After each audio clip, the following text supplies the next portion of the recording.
Jeannette Rankin was barely mentioned in my A-push textbook in high school. She appears only once or twice, and you'll miss her if you're not reading carefully. Most Americans probably have never heard of her.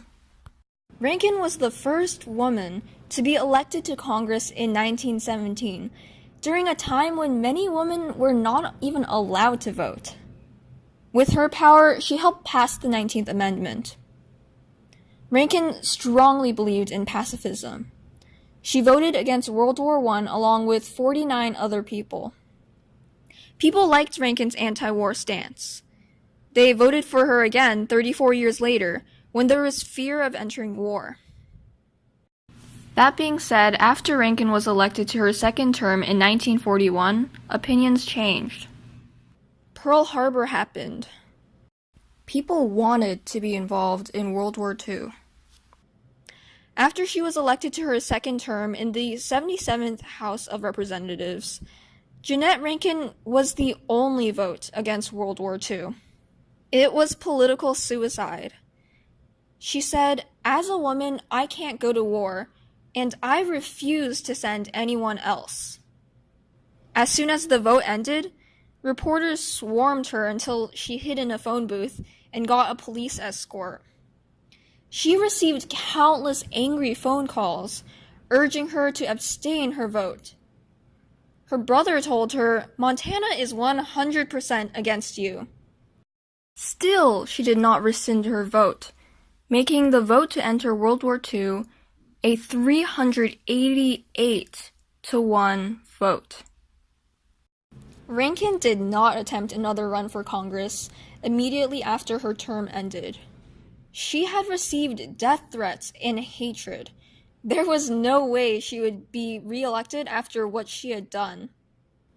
However, she fought for what she believed in on the sidelines, organizing protests against the Vietnam War.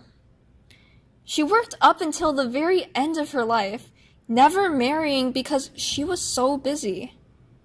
When Jeannette Rankin died in 1973, she was considering yet another run for the House of Representatives to protest the Vietnam War. Were her actions moral or immoral? Well, there are two ways of looking at her vote against World War II. Some of you might think of Rankin as a hero who stood for what she believed in, even when it was not popular. After all, she was elected for her pacifist stance, so why shouldn't she vote on it? Even if it didn't prevent the war, it was symbolic. It took a lot of courage for Rankin to do what she did, but she stood for her values, which is an admirable thing.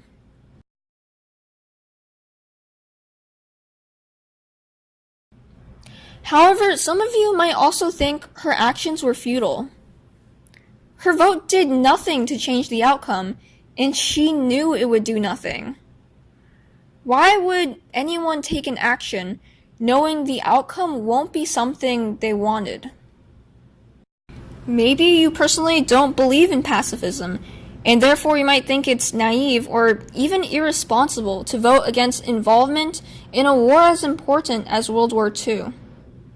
Instead of destroying her political career with an unpopular decision, she could have abstained her vote. That would have let her focus on other issues that she could actually make a difference in, such as equality for women. What would you have done in her position?